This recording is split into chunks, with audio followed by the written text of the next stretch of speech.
Good morning. ഇന്ന് എയ്ഡു and റൂബും നല്ല ഉറക്കമാണ് കേട്ടോ. അപ്പോൾ അവരെണീക്കുന്നതിന് മുൻപ് കുറച്ച് പണികൾ തീർക്കാനുണ്ടായിരുന്നു. വന്നിട്ട് എല്ലാം ഒന്നും അറേഞ്ച് ചെയ്യാൻ ടൈം കിട്ടിയില്ല. അപ്പോൾ അതൊക്കെ ഒന്ന് ചെയ്ത് തീർക്കാമെന്നോർത്തു. അങ്ങനെ ഒരുവിധ റീഅറേഞ്ച്മെൻറ്റ്സ് ഒക്കെ കഴിഞ്ഞപ്പോഴേക്കും എയ്ഡു റൂബിന് എഴുന്നേറ്റായിരുന്നു. അവർ പയ്യെ കളിയൊക്കെ തുടങ്ങി. കുറച്ച് കളിച്ച് കഴിഞ്ഞപ്പോഴേക്കും ഞാൻ ബ്രേക്ക്ഫാസ്റ്റൊക്കെ അവർക്കുള്ളത് റെഡിയാക്കിയായിരുന്നു.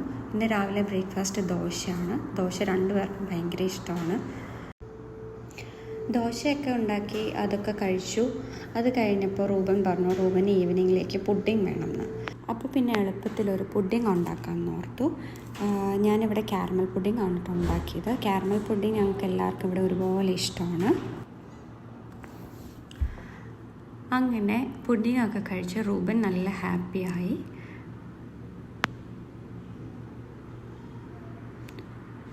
അങ്ങനെ ഇന്നൊരു ദിവസം കൂടി കടന്നുപോയി. അപ്പോൾ ഗുഡ് നൈറ്റ്.